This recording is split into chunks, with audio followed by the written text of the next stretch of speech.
এই দুনিয়ার মুসলমানদের কান্দা লাগা শোনো,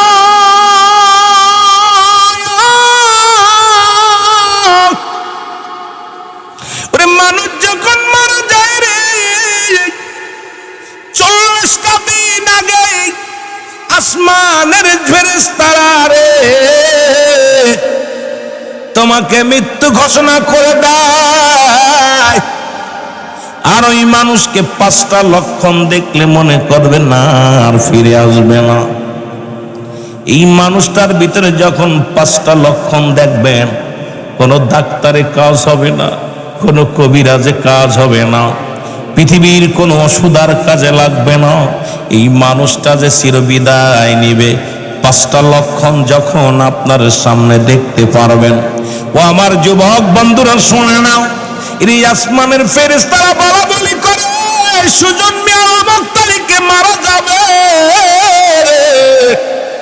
তুমি দুনিয়া থেকে বিদায়ের আগে 40 দিন আগে আসমান রাজ্যে বলা বলি শুরু হয়ে যায়, অমুক ব্যক্তি মারা যাবে, অমুক ব্যক্তি মারা যাবে। ও যুবক, শুরুতেই আপনারা খানান, আপনার রুচি কমে যাবে। এই দুনিয়ার মধ্যে কোনো কিছু ভালো লাগবে না, দুনিয়ার মধ্যে খানার প্রতি চাহিদা কমে যাবে। খানার ফেরেশতা সে বলবে, বান্দারে এই সারা পৃথিবী ঘুরে আসলাম, তোমার জন্য আর খানা জোগাড় করতে পারলাম না, তোমার আর রুচি ভালো লাগবে না, যতই ভালো সুস্বাদু খাবার আসুক তোমার আর রুচি ভালো লাগবে না, দেখলেও ভালো লাগবে না। খাবারের প্রতি অনিচ্ছা এসে যাবে, আপনজনদের প্রতি মায়া বেড়ে যাবে রে যুবক। শুনে নাও, শুনে নাও, কারণ শয়তান এমন ভাবে পাকড়াও করবে, দেখা যাবে মানুষের মায়া মমতারও বেড়ে যাবে। মুসলমান শুনে নাও, শুনে নাও, এই দুনিয়ার মধ্যে তার চেহারার মধ্যে পরিবর্তন এসে যাবে। এই মানুষগুলোর চেহারার মধ্যে পরিবর্তন এসে যাবে, চলাফেরার মধ্যে পরিবর্তন এসে যাবে। ওই মানুষটা মৃত্যু কোলে ধাবিত হয়েছে, ওই মানুষটার আচার আচরণ দেখবেন মানুষের কাছে ক্ষমা চাবে, ঘন ঘন সে ক্ষমার জন্য আপনজনদের কাছে ক্ষমা চাওয়া শুরু হয়ে যাবে। ভাই বন্ধুর কাছে, আত্মীয় স্বজনের কাছে যখনই যাবে, ভাই ক্ষমা করে দিও, মাফ করে দিও, তার মানে তারে মালাকুল মউত ডাকতেছে রে মুসলমান। যেগুলো লক্ষণ দেখলে, সর্বশেষে 5টা লক্ষণ দেখলে, সেই লক্ষণগুলো আমি বলে যাই বাবা, ধীরে ধীরে যে কথাগুলো বলি শুনে নাও, শুনে নাও। এর প্রথম 1 নম্বরেই তার বুকের ভিতরে যন্ত্রণা বেড়ে যাবে। ওরে মালাকুল মউত যখন আপনার আমার জানতে কবজ করার জন্য আসবে, এই পৃথিবীর মধ্যে কোরআনুল কারীমের মধ্যে সমস্ত সূরা স্বীকার করতে পারবে, একটা তো স্বীকার করার মতো ক্ষমতা নাই। সেই আয়াতটা হলো কুল্লু নাফসিন যাকাতুল মাউত। আল্লাহ আল্লাহ আমার আল্লাহ, আকাশে পড়ে যুবকরা কান্দা লাগে শোনো,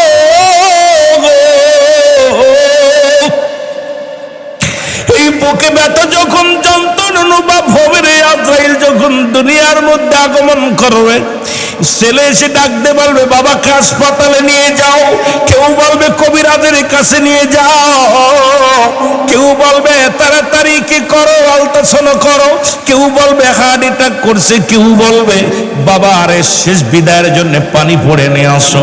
ইমাম সাহেবের পানি পড়া, ইমাম সাহেবের যতই পানি পড়া দিই, কারণ এই পৃথিবীর মধ্যে মালাকুল মউত যখন আসবে, আপনার দ্বারে আসবে রে যুবক, তামাম পৃথিবীর পানি যদি আপনার গায়ের আপনার মুখের মধ্যে দেওয়া হয়, তবু তৃষ্ণা মেটবে না। এই মৃত্যু যন্ত্রণা এত কঠিন। যেটা বলতেছিলাম আল্লামা মুফতি আমজাদ আলী সাহেব তার কিতাবের মধ্যে লিখলেন বাহারে শরিয়াত। এই কিতাবের মধ্যে উনি লিখতে যা বললেন, দুনিয়ার মানুষ শোনো, কিতাবের নাম বাহারে শরিয়াত, মুফতি আমজাদ আলী সাহেব লিখলেন। এই কিতাবের মধ্যে লিখলেন, মানুষ যখন সাধারণ মৃত্যু বরণ করে, এর 70টা উটের গায়ের চামড়া জবাই না করিয়া উল্টো দিকে টান দিয়ে লবণ আর মরিচ লাগা দিলে যতটুকু যন্ত্রণা হয়, নয়, এর চাইতে 70 গান যন্ত্রণা বেশি হয় রে মুসলমান। এখন আমরা যারা মরণকালে পায়খানা করে দিই রে, যারা লাশকে গোসল করাই, যারা বাবা মার লাশকে গোসল করাইলা, ইমাম সাহেবরে জিগাইবা, মজবরে জিগাইবা, আমাদের যাদের জিহ্বা বাইর হয়ে যায়, যাদের মরণের সময় পায়খানা প্রস্রাব করে দেয়, তাদের মৃত্যুটা কত কঠিন হয়। আল্লাহ আল্লাহ আল্লাহ, ও আমার আল্লাহ, আমাদের মৃত্যুটা তুমি সহজ করে দিও।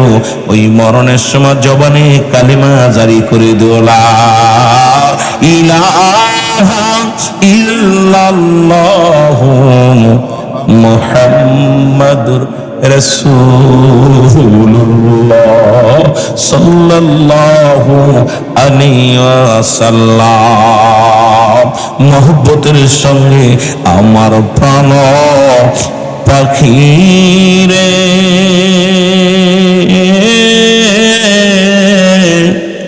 আমার কালো ময়না রে, একদিন তো যাবের পাখি উড়িয়া, বলো একদিন তো যাবের পাখি উড়ি, কত যত্নের পাখি আমার,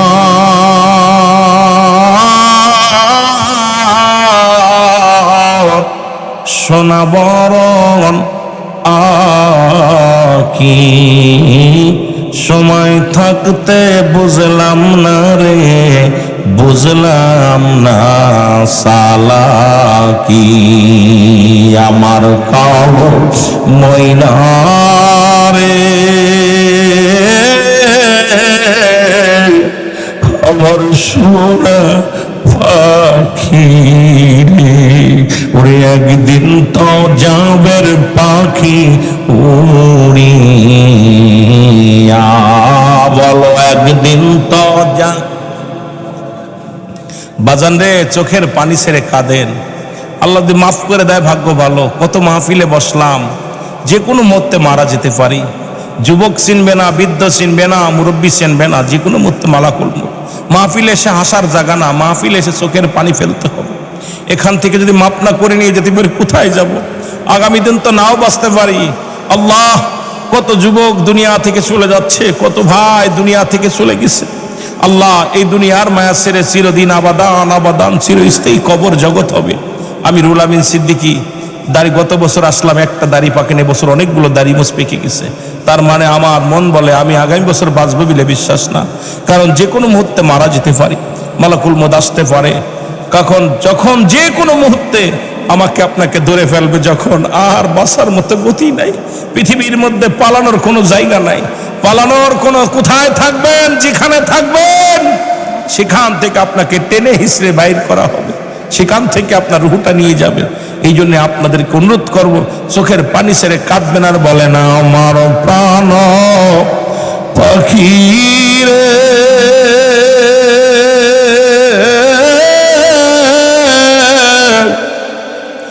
আমার সোনা মনি রে, একদিন তো যাবের পাখি উড়িয়া,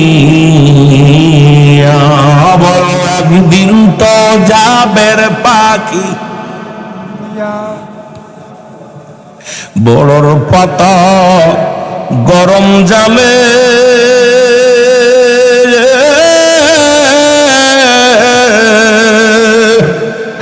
শুয়ায়া মশারির তলে, বড়র পাতা গরম জালে,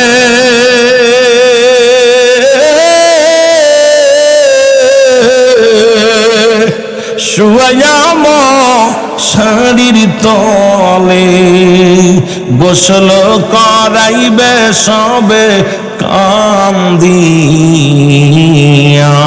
ওরে গোসল করাইবে তোমায় আসিয়া, আমার কালো ময়না রে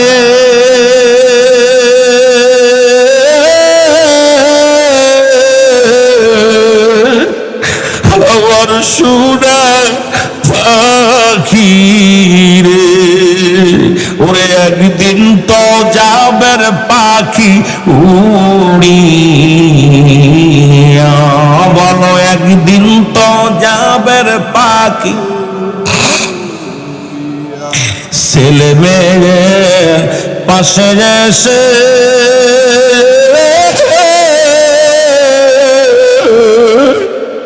কাঁদিবে পাগলের বেশে, ছেলে মেয়ে পাশে এসে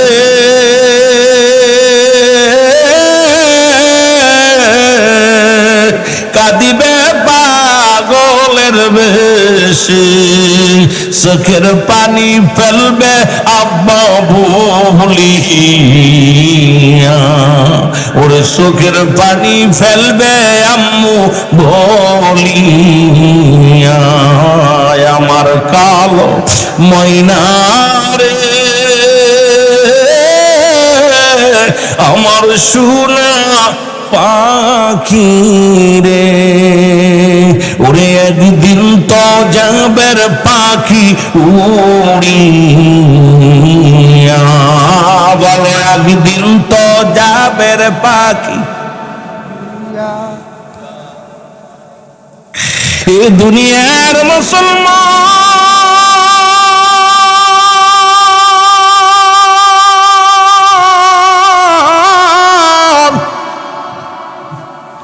দ্বিতীয় নম্বরে বুকের ভিতরে মুসলমান গ্যারগেরি বেড়ে যাবে, মুসলমান শ্বাস প্রশ্বাসে কষ্ট হবে, কেউ বলবে শিল্লেশা লাগছে, কেউ বলে তেল ঢোলা দাও, কেউ বলবে দাদারে বাবারে তাড়াতাড়ি তেল গরম করে ডলে দাও, ওরে কোনো ডাক্তার আর কাজে লাগবে না, পৃথিবীর কোনো ওষুধ আর তেলে কাজ হবে না। 3 নম্বর, সমস্ত অঙ্গ প্রত্যঙ্গ গুলো অসার হয়ে যাবে, হাত পায়ের বলগুলো কমে যাবে, হাতের বল পায়ের বল দেহের বল গুলো পড়ে যাবে, শিরা গুলো উপশিরা গুলো সব অসাল হয়ে যাবে।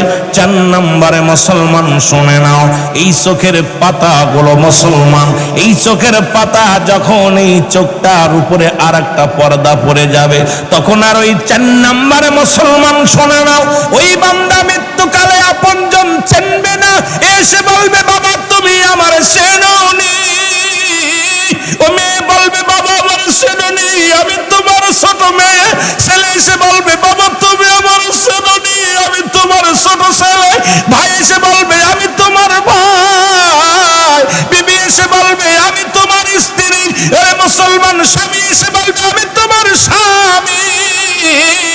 তখন যখন পর্দা পড়ে যাবে, দুনিয়ার কোনো মানুষ সে চিনবে না, তখন দুনিয়ার যত পাপ করেছিল, দুনিয়ার পাপগুলো তার সামনে আজরাইল যখন হাজির করে ফেলবে, ওই ভালো কাজটা হাজির করে ফেলবে, ওই পাপের মাত্রা যখন বেশি হয়ে যাবে, ওই ব্যক্তি এত ভয়ে মুসলমান শুনে নাও গুটিসুটি হয়ে যাবে, ভয়ে যখন মুসলমান এই দুনিয়ার মধ্যে মুসলমান কি রকম ওই গোংরানো শুরু করে দিবে, আর চিন্তা করবে আমার পাপটা কেউ দেখেছি না রে, নামাজ ছেড়ে দিছি, আমি রোজা ছেড়ে দিছি, আমি দুনিয়ার মধ্যে কত না জিনা ব্যভিচার করেছি, দুনিয়ার মধ্যে মানুষকে ঠগাইছি, দুনিয়ার মধ্যে অন্যায় পথে বাড়াইছি, ঘুষ খাইছি, সুদ খাইছি, এই পাপের কাজটা যদি দুনিয়ার মানুষ দেখে ফেলে রে মুসলমান, ওই ব্যক্তি শুধু টালু মালু তাকাইবে আর গোংরাইবে, বড় বড় চোখ করিয়া তাকাইবে, যেদিকে সেদিকে তাকাইবে, ওরা তারা তাকাইবে, কারণ দুনিয়ার মানুষ দেখে ফেলেনি কি এই ভয়ের মুসলমান শুনে নাও। কিন্তু দুনিয়ার কোনো আপন মানুষ সে চিনবে না, আমার নবীজি বলছে দুনিয়ার আপন মানুষ যতই তার পাশে দাঁড়ায়া যতই বলুক আমি তোমার আদরের মেয়ে, আমি তোমার আদরের ভাই, আমি তোমার আদরের বোন ছিলাম, আদরের ছেলে ছিলাম, ওই বাবা মা আর কাউকে চিনবে না। তখন নিজের পাপের ওই নথি নামা দেখে রে নিজেই তো ভয়ে আত্মসমর্পণ করবে আর ডাকবে আল্লাহ। এই পাপের কথা যদি দুনিয়ার মানুষ জেনে যায় আমার কি উপায় হবে, কি উপায় হবে রে মুসলমান। এ মুসলমান শুনে নাও, এবার 5 নাম্বার যেটা দেখলে মনে করবেন নিশ্চিত মারা যাবে। এই ব্যক্তিটা মুসলমান উপর শ্বাস এসে যাবে আর মৃত্যুকালে বান্দা প্রথম তাকাইবে উপরের দিক, তাকাই মৃত্যুবরণ করবে। প্রথম চাউনিটা হবে উপরের দিক, আল্লাহু আকবার। এরপরে ডান দিকে তাকাইবে, একটা কালেমা পড়বে লা ইলাহা ইল্লাল্লাহু মুহাম্মাদুর রাসূলুল্লাহ সাল্লাল্লাহু আলাইহি ওয়াসাল্লাম। এই বান্দা যখন এইটা পড়িয়া ইমানদারের মাথাটা ঘুরানো লাগবে না। ইমানদার যারা জান্নাতি যারা তাদের এমনি কিবলার দিকে মাথা ঝুঁকে যাবে। এই মুসলমান শুনে নাও, মালাকুল মউত মৃত্যুর পরে ইমানদারের মাথা ঘুরানো লাগে না, একা একাই ঘুরে যায় রে মুসলমান। সারা জীবন সে কাবার পাগল ছিল, সারা জীবন কিবলার পাগল ছিল, সারা জীবন আল্লাহর গোলামি করেছে, মাথা নোয়া সিজদা দিছে রব্বে কারীমের দরবারে। আমার আল্লাহ পাক ফেরেশতাকে হুকুম দিবে, ফেরেশতা মালাকুল মউত তুমি যখন আমার বান্দার রূহটা নিয়ে আসবা, ইমানদার রূহটা যখন বাইর করবা, ওর মাথাটা ধরিয়া কিবলার দিকে করে দিবা, আমার বান্দা যেন আমার দিকে রুজু হয়ে যায়। কারণ এই পৃথিবীর মধ্যে আমি মানুষ যেমনি বানাইলাম, এ দুনিয়ার মানুষ আমি আসমান যেমনি বানাইছি মানুষ এমনি বানাই নাই। ফেরেশতারা যেমনি বানাইলাম এমনি মানুষে বানাই নাই। আসমান জমিন আমি যেমনি বানাইলাম এমনি আমার মানুষদের বানাই না। এই দুনিয়ার মধ্যে ফেরেশতাদের যেমনি বানাইলাম এমনি আমি বান্দাদের বানাই নাই। আমি আমার বান্দা বান্দির বানাইছি আমার কুদরতি হাত মোবারক দিয়া। একমাত্র ইমানদার যারা আমি রব্বে কারীমের দিকে রুজু হয়ে যাবে, জোরে জোরে চিল্লায় বলা যাবে না মারহাবা, আর একটু জোরে জোরে চিল্লায় বলা যাবে না আল্লাহু আকবার। আমার মরণ আসিবে কখন কেউ তো জানি না, আমার আরো জোরে জোরে বলেন আমার মরণ আসিবে কখন। এ আমি চলে যাব আমায় তোমরা ভুইলা যাইও না, আমি চলে যাব না, আমার মরণ আসিবে কখন কেউ তো জানি না। ডানে বামে মাটি আমার মাটি না, ডানে বামে মাটি এই পৃথিবী যারা জীবন, এই পৃথিবী চির জীবন থাকার জায়গা নয়।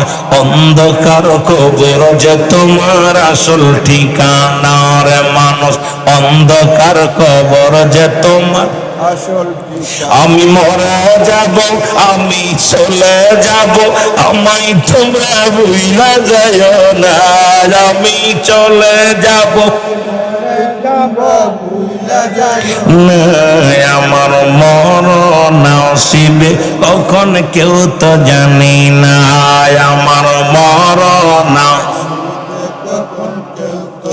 এ দুনিয়ার মুসলমান।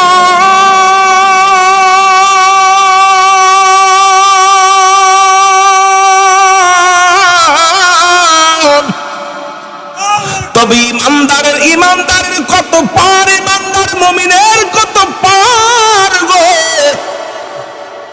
ডাকতে বলবে সুজন শাহ আসসালামু আলাইকুম, হাজী সাহেব শুনে নাও। ডাকতে বলবে হাফিজ ফখরুদ্দিন শুনে নাও, চৌধুরী সাহেব শুনে নাও। এরে ডাক দে বলবে, ও যুবক শুনে নাও, শুনে নাও। ডাক দে বলবে মোস্তফা আহমেদ, ডাক দে বলবে মুসলমান মামুনুর রহমান শুনে নাও। ডাক দে বলবে রুহুল আমিন শোনো, আমি আজরাইল তোমার সামনে আগমন করেছি। একমাত্র ইমানদারের অনুমতি ছাড়া আজরাইল প্রবেশ করতে পারবে না। এখন ইমানদারদের জন্য আল্লাহ রেখে দিয়েছে একটা নয়, দুটি নয়, 8টা জান্নাত। আমার আল্লাহ কয় বিসমিল্লাহির রহমানির রহিম উইদ্দাতু লিল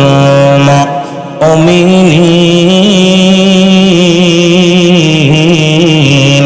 আল্লাহ কয় মুমিনদের জন্য, মুত্তাকিনদের জন্য আমি আল্লাহ একটা নয়, দুটি নয়, 8টা জান্নাত প্রস্তুতি করে রাখলাম।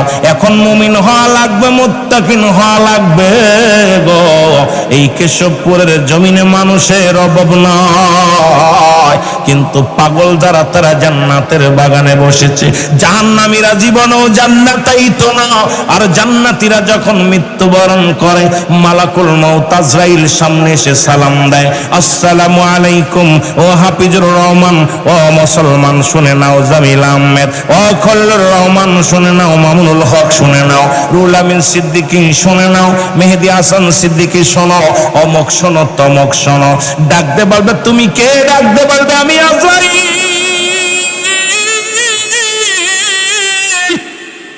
আজরাইলকে দেখে বান্দা বলবে, আজরাইল তুমি কেন আইছো গো?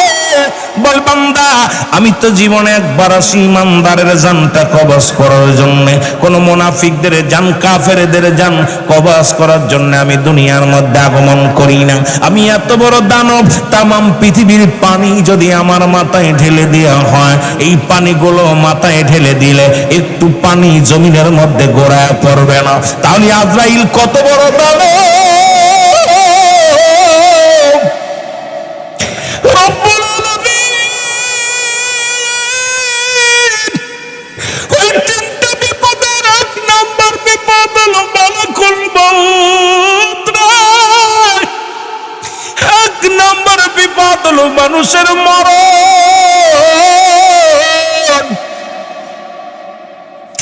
2 নাম্বার বিপদ হলো কবর। 3 নাম্বার বিপদ হলো কিয়ামতের ময়দান। এর 1 নাম্বারে মরণের পেয়ালা পান করা লাগবে। ডাকতে বলবে মালাকুল মউত তুমি কেন আইছো? বলে তুমি তো 40 দিন আগে আরশ মহল্লায় মারা গেছো।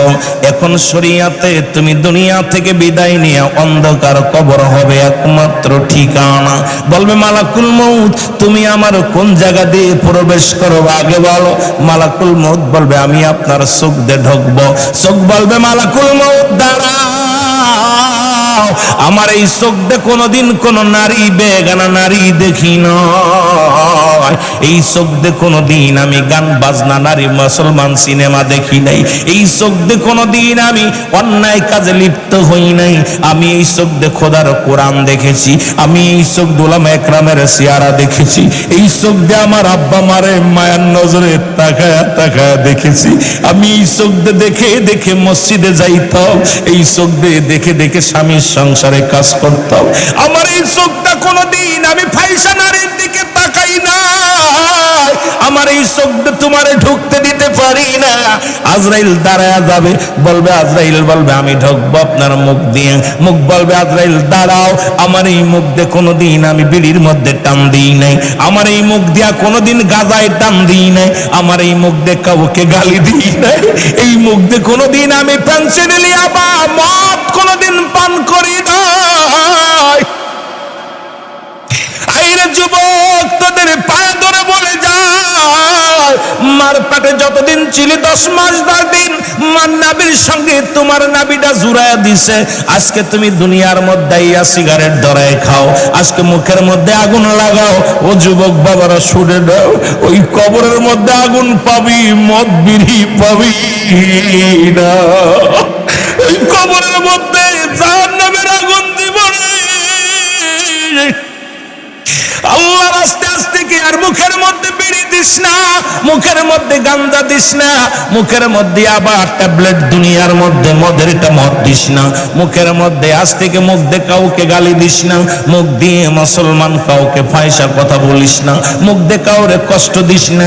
মুখ বলবে আজরাইল আমার এই মুখ দিয়ে আমি আল্লাহর কোরআন পড়েছি, নবীর মিলাদ পড়েছি, আমার এই মুখ দিয়ে আব্বা মারে ডেকেছি, এই মুখ দিয়ে আমি আমার সত্যের আহ্বান করেছি, আমার এই মুখ দিয়ে তোমারে ঢুকতে দিতে পারি না রে আজরাইল, কারণ আমার মুখটা পবিত্র, পুত পবিত্র মুখ দিয়ে তোমারে ঢুকতে দিতে পারি না। আজরাইল চলে যাবে, কানের কাছে কান বলবে আজরাইল দাঁড়াও, দুনিয়ার কোনো ফাইসা গান আমি শুনতাম না, দুনিয়ার কোনো বাজে কথা আমার কান দিয়ে শুনতাম না। এই কান দিয়ে যখন আল্লাহর ঘরে আজান দিত আমি আজানটা সুন্দরভাবে শুনতাম, উলামা একরাম ওয়াজ করতো, এই ওয়াজটা আমি কান দিয়ে শুনতাম, কোরআন পড়তে পারতাম না। কোন ব্যক্তি যখন কোরআন তেলাওয়াত করত আমি শ্রবণ করতাম, এই কানটা লাগায় দিতাম। দুনিয়ার ভালো কাজের যখন আহ্বান করত আমার এই কানটা আমি সেদিকে খেয়াল করতাম। সুতরাং আমার কান্দে তোমার ঢুকতে দিতে পারি না। মালাকুল মউত চলে যাবে, মাথার কাছে মাথা বলবে আজরাইল দাঁড়াও, একমাত্র আমি রব্বি কারীমরে সিজদা করেছি, দুনিয়ার মধ্যে কোনো মানুষের পায়ে সিজদা দেই নাই, কোথাও কোনো চন্দ্র পূজা করি নাই, কোথাও মূর্তি পূজা করি নাই, দুনিয়ার মধ্যে একমাত্র গোলামি করেছি আমার আল্লাহর, একমাত্র সিজদায় লুটায় লুটায় কেঁদেছি। সুতরাং আমার এই মাথা দিয়ে তোমারে ঢুকতে দিতে পারি না, আমার এই মাথা দিয়ে কোনোদিন তোমার ঢুকতে দিতে পারি না। আজরাইল চলে যাবে, হাতের কাছে হাত বলবে আজরাইল দাঁড়াও, আমার এই হাত দিয়ে কোনোদিন আমি মদের প্যান্ডেলে টাকা দিই নাই, আমার এই হাত দিয়ে কোনোদিন জুয়ার প্যান্ডেলে টাকা দিই নাই, এই আমার এই হাত দিয়ে কোনোদিন গান বাজনায় টাকা দিই নাই, আমার এই হাত দিয়ে কোনোদিন সিনেমার টিকিট কাটি নাই, আমার এই হাত দিয়ে আমি মাদ্রাসা মসজিদে দান করেছি, আমার এই হাত দিয়ে মানুষকে আহ্বান করেছি। এই হাতটা দানের হাত ছিল, এই হাতটা সত্যের আহ্বানে ডাকছিল রে মুসলমান। কত মসজিদে দান করলাম, মাদ্রাসায় দান করলাম, মাহফিলে দান করলাম, অসহায় মানুষের দান করলাম। এই হাতটা দিয়ে আমি কোনোদিন আজরাইল পায়ের কাছে পা বলবে আজরাইল দাঁড়াও, এই পা দিয়ে আমি তো কোনোদিন গান বাজনা শোনার জন্য যাই না। ওই কোরআনের মাহফিল যখন হতো আমি পাগল গুটি গুটি পায়ে চলে যেতাম হেঁটে, ওই কোথায় চলে যেতাম মাহফিলে, আমি পাগল মসজিদে হেঁটে যেতাম, আমি পাগল ভালো কাজের দিকে অগ্রসর হতাম। আমার এই পাতে তোমারে ঢুকতে দিতে পারি না। আজরাইল দাঁড়ায়া যাবে, অপেক্ষা করবে, আমার আল্লাহ ডাকতে বলবে আজরাইল ওই সুজন শাহের ঝান্ডা কি কবজ করছনি, ওই লন্ডনের ঝান্ডা কবজ করছনি। আজরাইল বলবে আল্লাহ না, বলে জানটা নেওয়ার কথা ছিল কত সময়, বলে আল্লাহ 10টায় নেওয়ার কথা ছিল, এখন কত 10টা 1 সেকেন্ড, কয়েকটা সেকেন্ড পার হয়ে গেছে, আর তুমি জানটা কবজ করো না, তুমি জান্নাতে চলে যাও, জান্নাত থেকে 8টা জান্নাত তুমি নিয়ে আসো, ওই 8টা জান্নাতের বিবরণ আমার বান্দারে দিয়ে দাও। জান্নাত থেকে যখন বান্দার জন্য এই জান্নাতগুলো 8টা জান্নাত যখন নিয়ে সামনে দেখাইবে, সুজন শাহ দেখো, এ যুবক শোনা নাও, শোনা নাও, এ অমুক মোল্লা দেখো, অনেক মুন্সি দেখো। বান্দা যখন দেখবে বলে তুমি জান্নাতের লোভ আমারে দেখাও, আমি তো জান্নাতের আশায় ইবাদত বন্দেগী করি নাই, আমি ইবাদত বন্দেগী করেছি আমার আল্লাহকে পাওয়ার জন্য। জীবনে আমি আল্লাহকে দেখি নাই, আমি তো জীবনে তার কোনোদিন দেখি নাই, তার রাসূলকে দেখি নাই, আমি তার জন্য পাগল। আজরাইল ডাক দে বল বান্দা তুমি যদি পাগলই হয়ে থাকো তাহলে তাকায় দেখো জান্নাতের মাঝদুরিয়ায় লেখা দেখবে লা ইলাহা ইল্লাল্লাহ।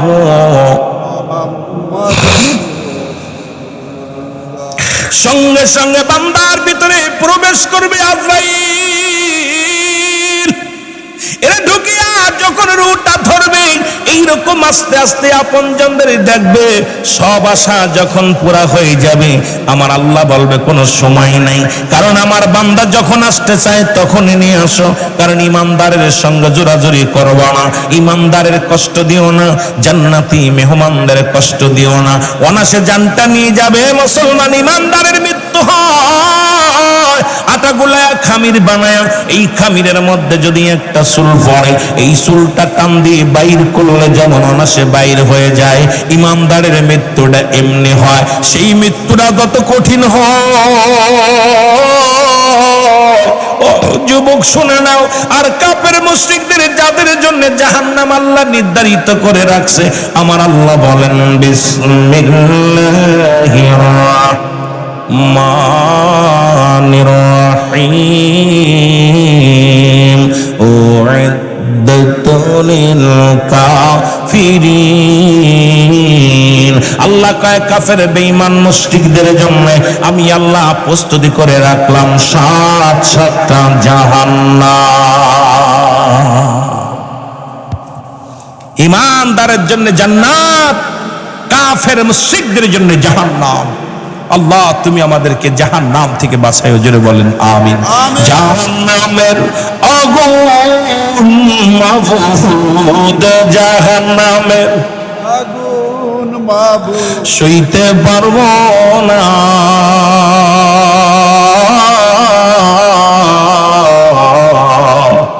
দুনিয়াতে লোকান্দায়া কবরে কান্দায় না, বলো দুনিয়াতে লোকান্দায়া আল্লাহ কবরে কান্দায়। সবাই মহব্বতে বলেন, যাদের জাহান্নামের ভয় আছে, জাহান্নামের আগুন মাবুদ, বলো জাহান্নামের আগুন মাবুদ সইতে পারবো না,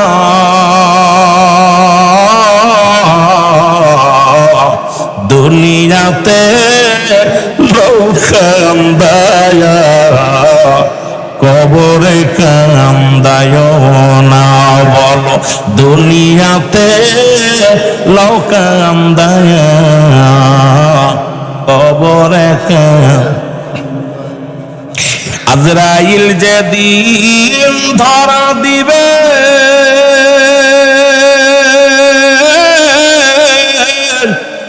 কোন ওজর না চলিবে, আজরাইল যেদিন ধরা দিবে,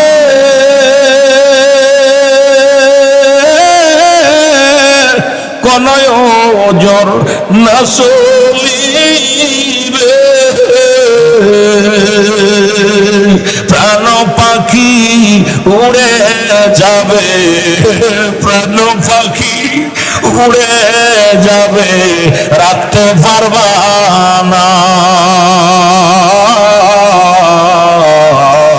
দুনিয়াতে লোকান্দায়া কবরে কান্দায়,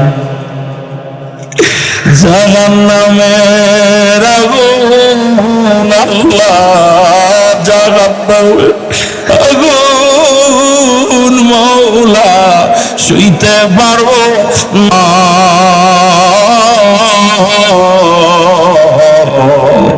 দুনিয়াতে লোকান্দায়া কবরে কাম, আরে দুনিয়াতে লোকান্দায়া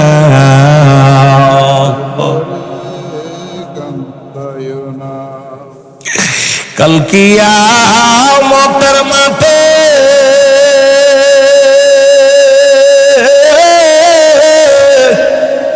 আরশের নিচে ছায়া পেতে, কাল কিয়ামতের মাঠে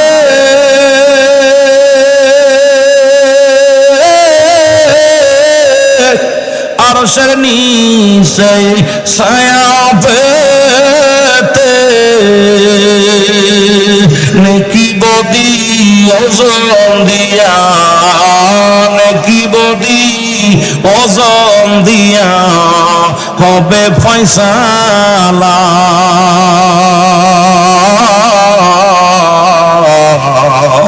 দুনিয়াতে লোকান্দায়া কবরে কান্দায় না। বলো দুনিয়াতে লোকান্দায়া কবরে কান্দা। জাহান্নামে আগুন মাবুদ, জাহান্নামের আগুন মাবুদ সইতে পারবো না।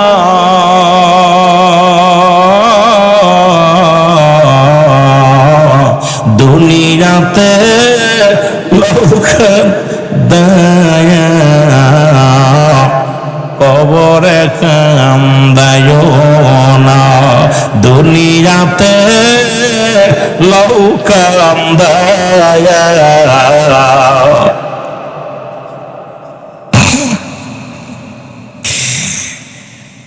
আল্লাহ, কঠিন হাসরের দিন, কিয়ামতের দিন। দুনিয়াতে ইমানদারের শুধু পরীক্ষা। ইমানদার তো সুখ করতে আসে নাই, কোন মুমিন সুখ করতে আসে নাই। ইমানদারেরা দুনিয়ার মধ্যে ত্যাগ করতে এসেছে, কষ্ট করতে এসেছে। এই দুনিয়ার মুসলমান শোনো, ইমানদার রুটা তো আসামে বাইর করবে গো।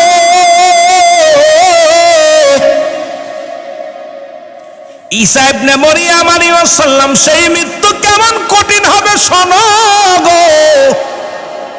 ঈসা আলাইহিস সালাম মরিয়ম ডাক দে বলে, বাবা ঈসা, দুনিয়ার মধ্যে কিছু ফলমূল আমারে খাওয়াও। মায়ের কথা শুনিয়া ঈসা নবী গেলেন ফল আনতে বাজারে। এদিকে আজরাইল আলাইহিস সালাম ঈসা আলাইহিস সালামের ঘরের মধ্যে হাজির হয়ে গেলেন। আজরাইল আইয়া মা মরিয়মকে সালাম দা, আসসালামু আলাইকুম মরিয়ম।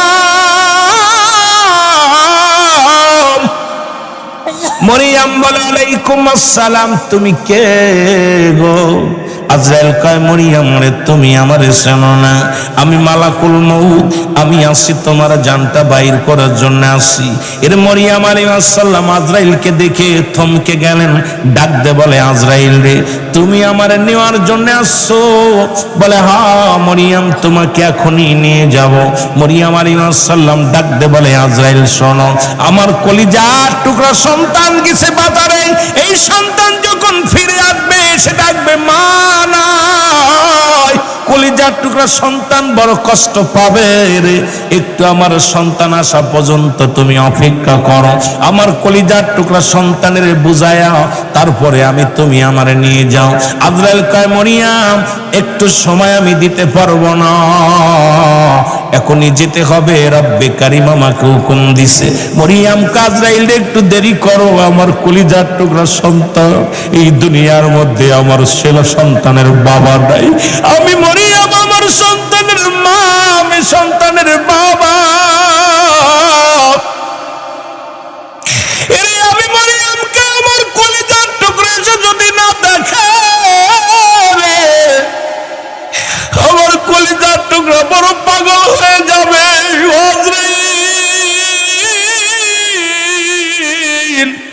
আমাকে তুমি একটু সময় দাও, একটু সময় দাও। আজরাইল কয়, মরিয়ম রে, একটু সময় আমি দিতে পারবো না, প্রস্তুতি হও। এরে মুসলমান, মরিয়ম অনেক অনুনয় বিনয় করলেন, আজরাইল কোনো ওজর শুনলেন না। এবার আজরাইলকে মরিয়ম আলাইহিস সালাম ডাক দে বলে, আজরাইল, তাহলে আর তোমারে বাধা দিব না, তুমি নিয়ে যাও, আমার রূহটা নিয়ে যাও। সঙ্গে সঙ্গে আজরাইল আলাইহিস সালাম মরিয়মের জানটা কবজ করলো। ও যুবক বন্ধুরা, মা মরিয়ম দুনিয়ার মা ছেড়ে চলে গেছে। এবার ঈসা আলাইহিস সালাম বাড়ি ফিরে এসে দেখে মা মরিয়ম ঘরের মধ্যে পড়ে আছে। মাকে দেখে আর বুঝতে বাকি নাই মার দুনিয়ার মধ্যে নাই। মার কাছে যা দাঁড়ায় দেখে জনম দুঃখিনী মা দুনিয়ার মা ছেড়ে চলে গেছে।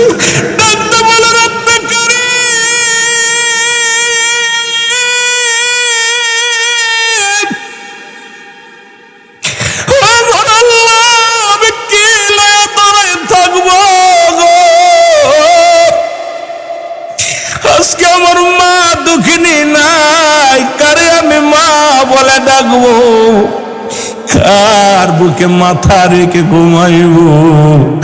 আজ আমার সবচেয়ে প্রিয় জিনিসটা তুমি নিয়ে গেলে রে আমার আল্লাহ। এরে বসে আছে, হঠাৎ চিন্তা করে আমি একজন নবী, আমার মা হলো নবীর মা। দেখি আমার মায়ের লগে আজরাইল কি রূপ ব্যবহার করেছে। ডাকতে বলে, আল্লাহ আমার মাকে তুমি জাগানোর ব্যবস্থা করে দাও। আমি ঈসা তো মৃত্যুটারে জিন্দা করার ক্ষমতা তুমি দিছো, একবার আমাকে এই সুযোগটা দাও, আমি আমার মারে জিগাইব তার সঙ্গে মালাকুল মউত কি রূপ ব্যবহার করেছে। আল্লাহ কয়, গো ঈসা তোমাকে সেই শক্তি দিয়ে দিলাম। ঈসা নবী মাকে ডাকতে বলে, মা ও মা তুমি ওঠো। সঙ্গে সঙ্গে ঈসা নবীর মা মরিয়ম আলাইহিস সালাম লাফতে উঠে গেছে। ওইটা দেখে রে হাতের মুসলমান হাতের মধ্যে কলিজার টুকরো সন্তানের হাতে ফল দেখে বলে, বাবা ফল দাও। ঈসা নবী ডাকতে কয়, মা দুনিয়ার ফল তোমার আর নসিবে নাই রে, তুমি তোমার দুনিয়ার জগতের নাই, তোমাকে আল্লাহ নিয়ে গেছেন মা, তোমার কপালে জান্নাতি ফল হবে গো মা। কেউ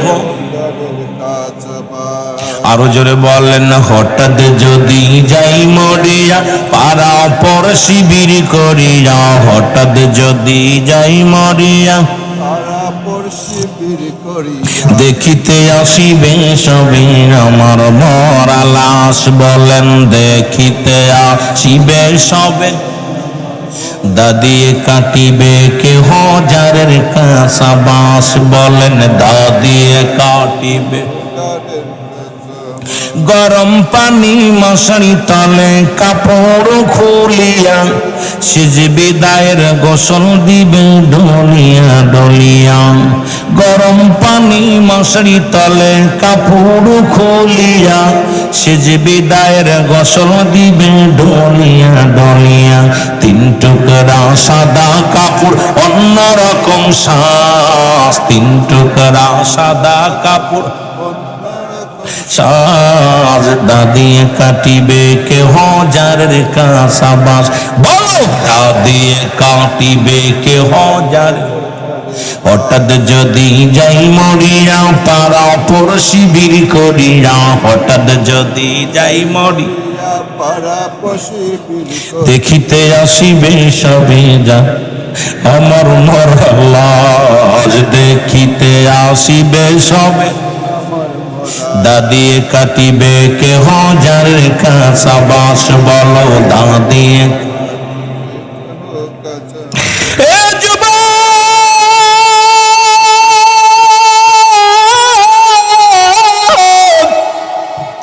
এই মালাকুল মউত যখন আপনার রূহটা নিয়ে যাবে, একদমই আপনার নাম পরিবর্তন হয়ে যাবে। মাইকে ডাকতে বলবেন, কেশবপুর গ্রামবাসী জনাব মোহাম্মদ সুজন মিয়া সাহেব, শাহ সাইদুর রহমান সাহেব আজকে রাত 10টায় ইন্তেকাল করেছে। ইন্না লিল্লাহি ওয়া ইন্না ইলাইহি রাজিউন। কয় কি কয় না? জোরে বলেন, কয় কি কয় না? এর মরহুমের জানাজার নামাজ কি বলবে, আগামীকাল সকাল 9টায় তার নিজ বাসভবনে অনুষ্ঠিত হবে। কেমন নিষ্ঠুর মানুষগুলো রে, একই মুখে মিনিটের মধ্যে নাম পরিবর্তন। আর একবার সুজন শাহ বলবে না, আর একবার রুহুল আমিন সিদ্দিকী বলবে না, আর একবার ফখরুদ্দিন বলবে না, আর একদিনও মুসলমান কেউ সাহেব কেবলা বলবে না, বলবে সাহেব কেবলার লাশ মোবারক, পীর সাহেব কেবলার লাশ মোবারক। আর নাম বলবে না রে মুসলমান, শুনে নাও, এই দুনিয়ার মধ্যে একই মাইকি একই সেকেন্ডে তোমার নাম পরিবর্তন হয়ে যায়। কেউ আর ডাকবে না রুহুল আমিনের লাশ, কেউ বলবে না পীর সাহেবের লাশ। তখন বলবে, সবাই বলবে মায়েতের লাশটা নিয়ে আসো, মায়েতের দাফন করো, মায়েতের জানাজা পড়ো। আইরে নিষ্ঠুর পৃথিবী, 40টা বছর 50টা বছর তোর নাম ধরে ডাকলো মানুষ, আর দমটা ফুরানোর সঙ্গে সঙ্গে নাম পরিবর্তন হয়ে গেল। নাম হলো মায়ের, নাম হলো মুর্দার। জোরে বলেন ঠিক কিনা? আশ্চর্য হয়ে যাই। কেমনি সেকেন্ডের মধ্যে নামটা রুহুল আমিন সিদ্দিকীর লাশটা নিয়ে আসো, তাই বলবে? কয় ভাই তাড়াতাড়ি মুর্দার নিয়ে আসো, গোসল করাতে হবে, মুর্দারে দাফন করাতে হবে, কাফন পরাইতে হবে। আর সবচেয়ে বড় কষ্টের কথা হলো সে মরার সঙ্গে সঙ্গে মাইকে এলহান দিচ্ছে কি, অমুক ইন্তেকাল করছে, মরহুমের জানাজার নামাজ, মরহুম আর নাম পরিবর্তন, খালি নাম বললো অমুক মরে গেছে, মরার পর নামটা আর বলবেন অমুকের জানাজা। আপনাদের এলাকায় বলে নাকি? কথা বলেন, বলবে সুজনের জানাজা আগামী কাল 10টায় হবে, বলে? কথা বলে না, বলবে কয় মরহুমের জানাজার নামাজ আগামী কাল সকাল 8টায় বা 10টায় হবে। আর এই তো আপনার আমার জীবন, এই হলো আপনার আমার জীবন, যে নিঃশ্বাসটা বন্ধ হওয়ার সঙ্গে সঙ্গে সবাই মরহুম, সবাই মুর্দা বলবে, সবাই লাশ বলবে, কেউ আর আপনার নামটা পরিবর্তন পেয়ে গেছে। এই হলো আপনার জিন্দেগি। এই জন্য কার জন্য সুদ খাও, কার জন্য ঘুষ খাও, কার জন্য বাড়ি গাড়ি করলা, কার জন্য তুমি টাকার পাহাড় বানাইলা?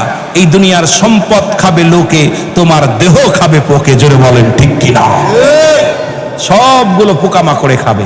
এই যে কথার কথা, সুজন সাহেব লন্ডন প্রবাসী, সুন্দর বাড়ি করে থুয়ে গেছে, খোদার কসম একটা ইট কবরে নিয়ে যেতে পারবেন। এই বাড়ি থাকবে, তারা হালে বায়াত থাকবে, তারা বাস করবে, যেমন তার ভাগ্নে বাস করে, যেমন তিনি বাস করেন। সে না থাকলে প্রতিবেশী বাস করবে, তারা না থাকলে সরকার নিয়ে নেবে, গ্রামবাসী বাস করবে, সরকার নিয়ে নেবে। কিন্তু আপনার পাপের ভাগটা কেউ নিবে না। উনি যেটা করছে, উনি যদি বলে যে গ্রামবাসী আমি তো অন্যায় করেছিলাম, সুদের কারবার করতাম, এই গুণাটা তুমি অর্ধেক নাও, কেউ নেবেন? বলেন কেউ নিবেন? আমি জিনা করছি, জিনার ভাগের কেউ নিবেন? চুরি করছি, চুরের ভাগ নেবেন?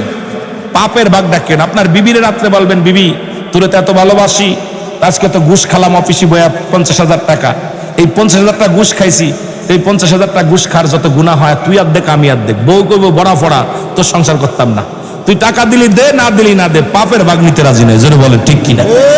ছেলেরা বলবেন, ছেলে একই কথা বলবে। আদরের ছেলেকে ডাক দিল, বাজান আমি তো একটা অন্যায় করে ফেলেছি, পাপ করছি, পাপের ভাগটা কি তুমি নিবা? ছেলে বল, বাবা এটা নিতাম না। আপনি বাড়ির ভাগ নিবেন, গাড়ির ভাগ নিবেন, অর্থের ভাগ নিবেন, পাপের ভাগটা কেউ নিবে না। সুতরাং আপনাকে আমাকে বুঝতে হবে, আপনাকে আমাকে জানতে হবে যে এই পাপের ভাগটা যেহেতু নেবে না, আমি আর আজ থেকে পাপ করব না, আজ থেকে তওবা করব। আল্লাহ আমি হালাল উপার্জন করব, হালাল খাদ্য খাবো, আল্লাহ 5 ওয়াক্ত সালাত আদায় করব, আল্লাহ সৎ পথে চলবো। আল্লাহ যেহেতু আমার পাপের ভাগটা দুনিয়ার কেউ নিবে না, আমিও পাপের কাজ করব না, আজ থেকে তোমার দ্বীনের পথে থাকবো, আমি তোমার রাস্তায় চলবো, তাতে যদি মরণ হয় মরে যাব, হাসি মুখে মরব। আল্লাহ এই দুনিয়ার কোনো কিছুই আমি চাই না, কারণ আল্লাহ নিজেই বলে কুল্লু মান আলাইহা ফান, সব শেষ করে দিবে কে? জোরে বলেন না কে? আল্লাহ বলে, বান্দা এই দুনিয়ার মধ্যে যেই দুনিয়ার যত এই সম্পদ আছে সব চূর্ণ বিচ্ছিন্ন করে দিবে, এই জমিনটা পুরা আল্লাহ তামা বানায় দিবে, এই জমিনের মধ্যে যত মাটি আছে পুড়ে তামা হয়ে যাবে, এই জমিনে যত পানি আছে সব পানি পুড়ে ছাই হয়ে যাবে। যেদিন কিচ্ছু বলতে কিচ্ছু থাকবে না, সেদিন থাকবে শুধু আমার আল্লাহ। আল্লাহ বলে সেদিন থাকবো আমি রসুলের ভালোবাসা নিয়া। রসুল বলে হায়াতি খায়রুল লাকুম, আমার হায়াতের জিন্দেগিটা আমার উম্মাতের জন্য, আমি এসেছি শুধু উম্মাতের কল্যাণের জন্য। ওফাতি খায়রুল লাকুম, আমার ওফাতটা, আমার ইন্তেকালটা, ও মামায়াতি খায়রুল লাকুম, রাসূল বলে আমার ইন্তেকাল শরীফটাও আমার উম্মাতের কল্যাণের জন্য হয়েছে। সুতরাং সেই রাসূলের পক্ষে, আল্লাহ রাসূলের পক্ষে থাকতে চাই কি চাই না? আরো জোরে বলেন, চাই কি চাই না? আর একটু জোরে বলেন, চাই কি চাই না?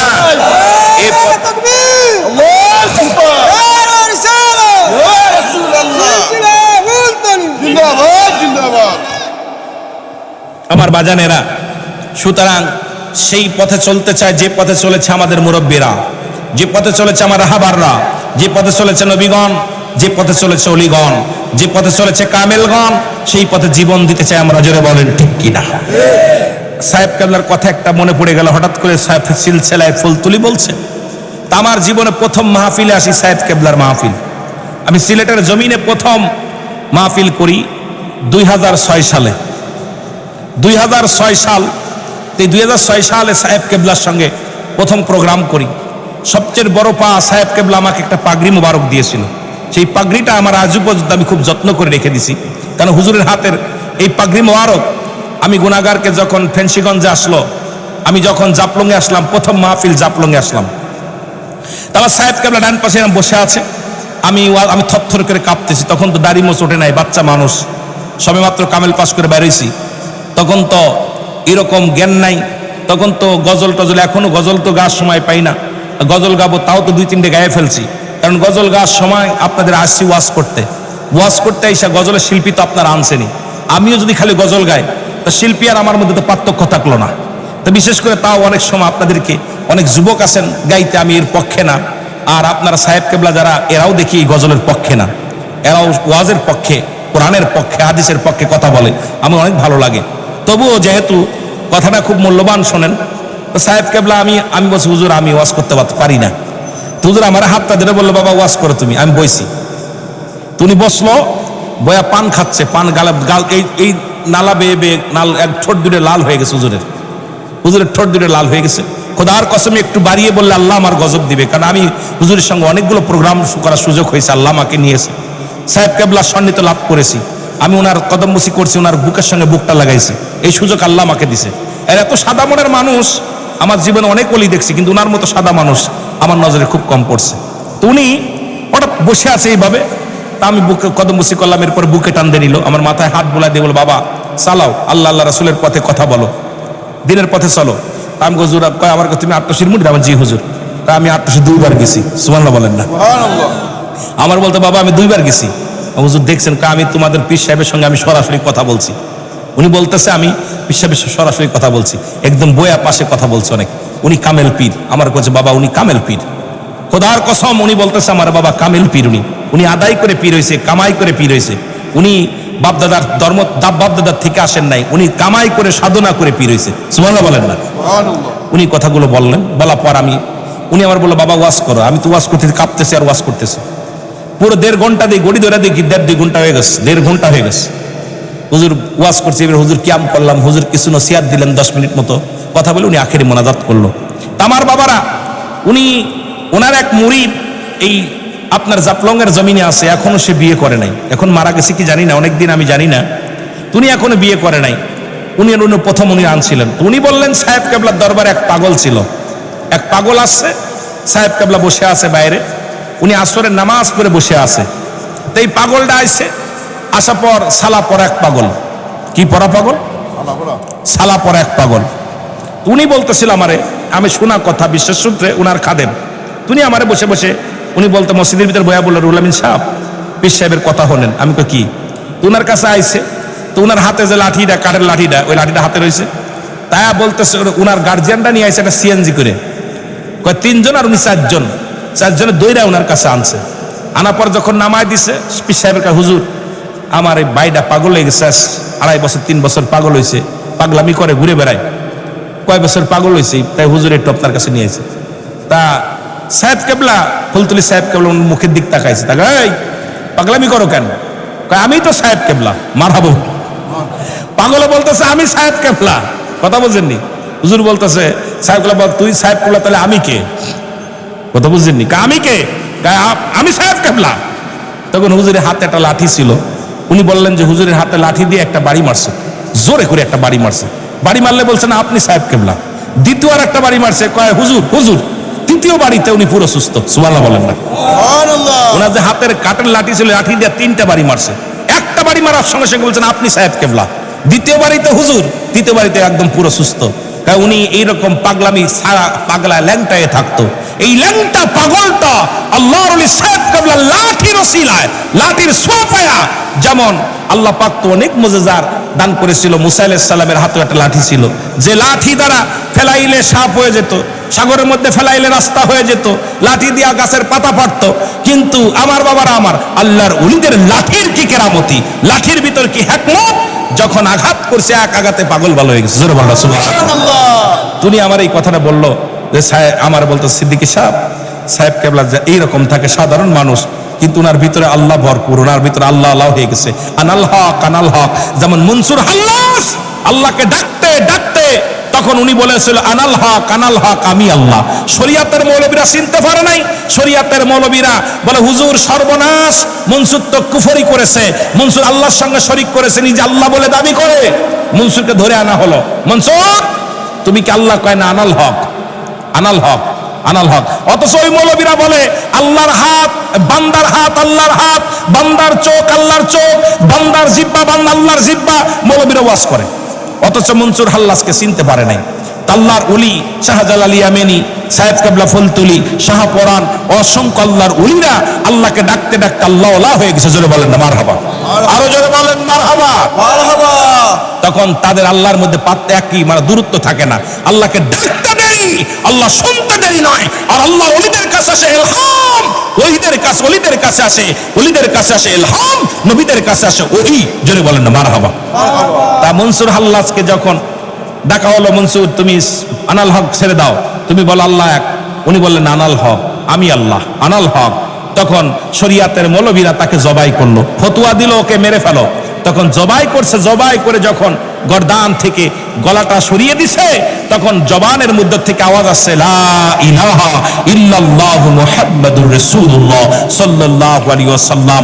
শরিয়াতের মৌলবীরা তখন কান্নাকাটি শুরু করছে, কারণ রক্তের ভিতর থেকে কালেমা, জবানের ভিতর থেকে কালেমা। সবাই চিন্তা করলো আরে আমরা কি করলাম, মনসুর তো আল্লাহ হয় নাই, আল্লাহ ওয়ালা হয়ে গেছিল। যারা বলেন মারহাবা। মনসুর তো আল্লাহ হয় নাই, সুতরাং আমার আল্লাহর ওলি সাহেব কেবলা ফুলতুলি সাহেব কেবলা এমন আল্লাহর ওলি হয়ে গেছিলেন যার কাছে ইলহাম এসেছিল। উনি বলে গেছেন বাঁচাও ঈমান, বাঁচাও দেশ, সাহেব কেবলার নির্দেশ। তা সুতরাং এই দেশের অবস্থা দেখছেন, বর্তমান দেশের যে অবস্থা, এই অবস্থার পরে আমাদের দেশ কোথায় যাচ্ছে সবাই বুঝতেছেন। আমাদের অবস্থা খুব ভালো না, আর ঈমানের অবস্থাও খুব খারাপ। এখন আমাদের মতো মৌলবীরা জান্নাত বিক্রি করতেছে, কেউ জান্নাতের টিকিট ধরায় দিতেছে, কেউ মন্দিরে যে পূজা করতেছে, কেউ গির্জায় যে আপনার মন্দিরে যায় দাড়ি টুপি মাথায় দিয়ে আপনার গির্জায় আপনার মুখ কি পড়তেছে, গীতা পাঠ করতেছে। আমার দেশের কত মৌলবী সাহেব এখন ঈমানের চাইতে ভোটের দাম বেশি, ঈমানের চাইতে চেয়ারের দাম বেশি, তার মানে ঈমান আমাদের গেছে গা। সুতরাং সাহেব কেবলার নির্দেশ ঈমান বাঁচাও, দেশ বাঁচাও। সুতরাং এই ফুলতুলি সাহেব কেবলার মুরিদ যারা, সিলেটের শাহজালাল ইয়ামানির ভক্ত যারা, ওলি প্রেমিক যারা, আমি তাদেরকে অনুরোধ করব ঈমান বাঁচান, ঈমান বাঁচান, ঈমান বাঁচান। যারা বলেন ঠিক কিনা?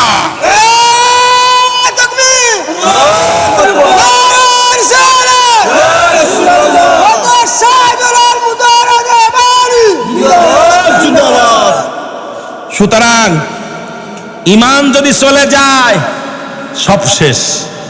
আমি সাহেব কেবলার কথাটা বারবার হৃদয়ের ভিতরে ঢুকে যায়। হুজুর বলে গেছেন বাবা বাঁচাও ঈমান, বাঁচাও দেশ, দেশকে